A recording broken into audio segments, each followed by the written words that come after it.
आज की बातचीत एक ऐसे विचार से शुरू करते हैं जो शायद हम सब ने कभी ना कभी महसूस किया है। आप आलसी नहीं हैं, आपका दिमाग बस थक गया है। ये एक बहुत ही दिलचस्प इंग्लिश ऑडियो बुक स्क्रिप्ट का सेंट्रल आइडिया है जो हमारे पास है, जिसका शीर्षक है 8 brain rules for fast productivity. और ये विचार बहुत गहरा है।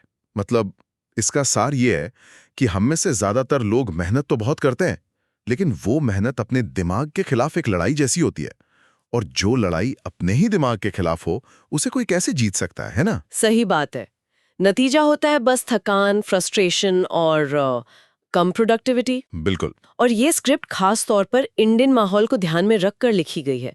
वो स्टूडेंट्स जो जेई या यूपीएससी के सिलेबस के पहाड़ के नीचे दबे हैं, या वो प्रोफेशनल्स जो डेडलाइंस के बीच फंसे हैं। हाँ, या वो एंटरप्रेन्योर्स जिनका दिमाग चौबीसों घंटे बस भागता रहता है। तो आज हम सिर्फ इन 8 नियमों को गिनेंगे नहीं, बल्कि इनके पीछे की वजह को समझेंगे। हाँ, एक सफर तय करेंगे, है ना। आलस की जड़ से लेकर हमारी सोच बदलने तक का मुद्दा मेहनत का नहीं, बल्कि सही दिशा में मेहनत करने का है। बिल्कुल। तो चलिए इस पहले नियम से ही शुरू करते हैं। ठीक है, तो पहला और सबसे बुनियादी नियम है, दिमाग तब बेहतर काम करता है जब वो सुरक्षित महसूस करता है। अब ये सुरक्षित महसूस करना सुनने में थोड़ा अजीब लगता है। मतलब हम किसी जंगल में तो है नहीं, तो फिर ये असुरक्षा कैसी? ये एक बहुत अच्छा सवाल है। यहाँ फिजिकल सेफ्टी की बात नहीं हो रही है, बात हो रही है मानसिक और भावनात्मक सुरक्षा की। आज का शेर कोई जानवर नहीं है, वो है डेडलाइन का डर, बॉस की नाराजगी का डर, या शर्मा जी के बेटे से पीछे रह गया तो वाला डर। बिल्कुल भाई। और जब दिमाग लगातार इस तरह के दबाव में रहता है, तो वो एक सर्वाइवल मोड में चला जाता है। सर्वाइवल मोड, इसका क्या मतलब हुआ? इसका मतलब है कि दिमाग की सारी ऊर्जा, सारी की सारी, सिर्फ एक काम में लग जाती है, खुद को बचाना। जैसे हिरन जब शेर को देखता है, तो वो ये नहीं सोचता कि आज कुछ नया सीखते हैं। उसका पूरा फोकस सिर्फ भागने पर होता है।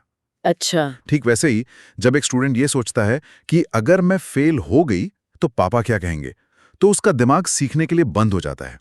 उसकी सारी एनर्जी बस उस डर से लड़ने में खर्च हो जाती है। तो इस मानसिक असुरक्षा से बाहर कैसे निकले? इसका समाधान क्या है?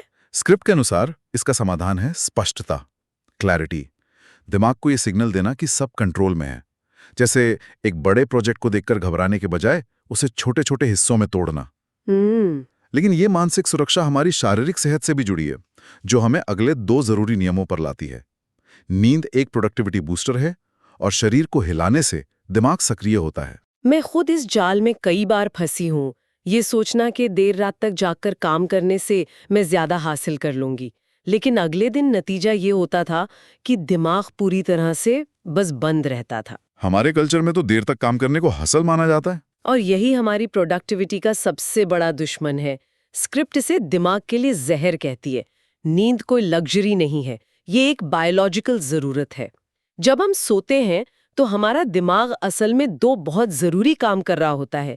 एक तो वो यादों को लॉन्ग टर्म मेमोरी में स्टोर करता है। अच्छा। और दूसरा वो दिमाग में जमा हुए मेटाबॉलिक वेस्ट को साफ करता है। इसलिए जो सोया नहीं वो फोकस कर ही नहीं सकता, सीधी सी बात है। और सुबह उठते ही फोन स्क्रॉल करने की आदत का क्या? स्क्रिप्ट कहती है कि ये दिमाग को आलसी बनाता है। बिल्कुल। सुबह उठते ही जब हम सोशल मीडिया स्क्रॉल करते हैं, तो हम अपने दिमाग को बिना मेहनत के डोपामाइन का एक सस्ता नशा दे देते हैं। दिमाग को लगता है कि इनाम मिल गया, और फिर वो मुश्किल कामों पर फोकस करने के लिए तैयार ही नहीं होता। तो इसका उपाय क्या है? बहुत सरल, सिर्फ 10 से 15 मिनट की सैर या हल्की स्ट्रेचिंग। बस 10 मिनट की सैर, ये इतना बड़ा बदलाव कैसे ला सकती है? इसके पीछे विज्ञान है। जब हम चलते हैं तो दिमाग में खून और ऑक्सीजन का फ्लो तेजी से बढ़ता है। लेकिन इससे भी ज्यादा दिलचस्प बात यह है कि हल्की कसरत भी दिमाग में BDNF नाम का एक प्रोटीन रिलीज करती है। BDNF, brain derived neurotrophic factor. इसे दिमाग का ग्रोथ हार्मोन भी कहते हैं। ये नए न्यूरॉन्स बनाने और सीखने की क्षमता को मजबूत करने में मदद करता है। तो वो 10 मिनट की सैर असल में दिमाग के लिए ऑन स्विच दबाने जैसा है। वाह। तो ठीक है, अब हमारा दिमाग सुरक्षित है, हमने अच्छी नींद ली है और उसे जगा भी दिया है। अब असल में काम कैसे करें? यहीं पर स्क्रिप्ट एक बहुत बड़े मिथक को तोड़ती है। नियम 2 कहता है, फोकस मल्टीटास्किंग से नहीं आता। हाँ, और यही तो सबसे बड़ा भ्रम है। सच तो यह है कि हमारा दिमाग एक साथ कई काम कर ही नहीं सकता। जो हमें लगता है कि हम मल्टीटास्किंग कर रहे हैं, असल में वो कॉन्टेक्स्ट स्विचिंग है। कॉन्टेक्स्ट स्विचिंग, ये क्या होता है? थोड़ा और समझाइए। सोचिए आप एक जरूरी ऑफिस ईमेल लिख रही हैं, तभी फोन पर व्हाट्सएप का नोटिफिकेशन आता है। आप ईमेल छोड़कर मैसेज का जवाब देती हैं, फिर वापस ईमेल पर आती हैं। ये तो रोज होता है। इस छोटी सी प्रक्रिया में आपके दिमाग को ईमेल के कॉन्टेक्स्ट से बाहर निकलकर व्हाट्सएप के कॉन्टेक्स्ट में जाना पड़ा और फिर वापस लौटना पड़ा। हर ऐसी छलांग में आपकी मानसिक ऊर्जा और फोकस का एक कीमती हिस्सा खर्च हो जाता है। सही बात है। स्क्रिप्ट का उदाहरण भी यही कहता है कि 2 घंटे का काम 5 घंटे में होता है। बिल्कुल, ये सुनने में तो सही लगता है, लेकिन असल जिंदगी में इसे लागू करना बहुत मुश्किल है। मुश्किल है, पर नामुमकिन नहीं। स्क्रिप्ट इसका एक बहुत प्रैक्टिकल समाधान देती है। 25 मिनट का टाइमर लगाएं, फोन को साइलेंट करके दूर रख दें और उस 25 मिनट के लिए सिर्फ एक ही काम पर ध्यान दें। सिर्फ एक। अच्छा, 25 मिनट के लिए? हाँ, फिर 5 मिनट का ब्रेक लें। ये छोटा सा अनुशासन दिमाग को भटकने से रोकता है। ठीक है, तो एक बार में एक काम, ये समझ आता है। लेकिन किसी मुश्किल काम पर लंबे समय तक टिके कैसे रहें जब मोटिवेशन खत्म हो जाता है? शायद इसका जवाब अगले नियम में है। नियम 7, दोहराव से ही महारत आती है। हाँ, और ये एक बहुत ही शक्तिशाली विचार है। हम अक्सर मोटिवेशन का इंतजार करते हैं, सोचते हैं कि जब फील होगा तब करेंगे, पर दिमाग प्रेरणा से नहीं, रेपिटेशन से सीखता है। दोहराव से? हाँ, चाहे गिटार बजाना हो या कोई नई भाषा सीखनी हो, रोज 15 मिनट अभ्यास करना हफ्ते में एक बार 3 घंटे अभ्यास करने से कहीं ज्यादा असरदार है। ऐसा क्यों? क्योंकि जब हम किसी चीज को बार बार दोहराते हैं तो हमारे दिमाग में न्यूरॉन्स के बीच का कनेक्शन मजबूत होता जाता है। एक न्यूरल पाथवे बन जाता है। जितनी बार आप उस रास्ते पर चलेंगे वो उतना ही पक्का होता जाएगा और फिर वो आपकी आदत बन जाता है। मतलब कंसिस्टेंसी इज की, मात्रा से ज्यादा। बिल्कुल। तो हमने दिमाग के लिए सही माहौल बना लिया और काम करने का सही तरीका भी समझ लिया, लेकिन हमारी आंतरिक स्थिति का क्या, हमारी भावनाओं का? यहीं पर नियम 5 आता है। भावनाएं स्मृति का फैसला करती हैं। इसका मतलब बहुत सरल है। जिस चीज से हमारी भावनाएं जुड़ जाती हैं वो हमें याद रहती हैं। उबाऊ जानकारी को हमारा दिमाग बस नजरअंदाज कर देता है। याद कीजिए, स्कूल में वो टीचर जिनकी कहानी सुनाने का अंदाज मजेदार था, उनका पढ़ाया हुआ सबक शायद आज भी याद है ना? हाँ, बिल्कुल याद है। और जो सिर्फ रटाते थे, उनकी बातें हम क्लास के बाहर ही भूल जाते थे। सही, यही भावनाओं की शक्ति है। तो अगर कोई बोरिंग सब्जेक्ट पढ़ना हो तो उसे भावनात्मक कैसे बनाया जाए? स्क्रिप्ट सलाह देती है कि उसे अपनी जिंदगी से जोड़ें, उसे एक कहानी की तरह देखें। खुद से ये सवाल पूछें, इसे सीखने से मुझे क्या मिलेगा? मेरी जिंदगी कैसे बेहतर होगी? जैसे ही आपको उसमें अपना कोई मतलब नजर आने लगता है, वो भावनात्मक रूप से जरूरी हो जाती है। लेकिन भावनाएं तो नकारात्मक भी हो सकती हैं, जैसे तनाव। यहीं पर नियम 6 आता है, जो कहता है तनाव अगर सीमा में हो तो शक्ति बन जाता है। ये बात थोड़ी कंफ्यूजिंग है। इसमें एक बहुत बारीक लेकिन जरूरी अंतर है। थोड़ा सा तनाव, जिसे यूस्ट्रेस कहते हैं, हमारे लिए अच्छा होता है, जैसे किसी परीक्षा से पहले की हल्की घबराहट। ये हमें सतर्क बनाती है। और बुरा तनाव कौन सा है? बुरा तनाव वो है जो लगातार बना रहता है, जैसे नौकरी जाने का डर या लोग क्या कहेंगे की चिंता। ये तनाव हमें तोड़ देता है। ये हमारे दिमाग के सोचने समझने वाले हिस्से को लगभग बंद कर देता है और हमें वापस सर्वाइवल मोड में धकेल देता है। बिल्कुल।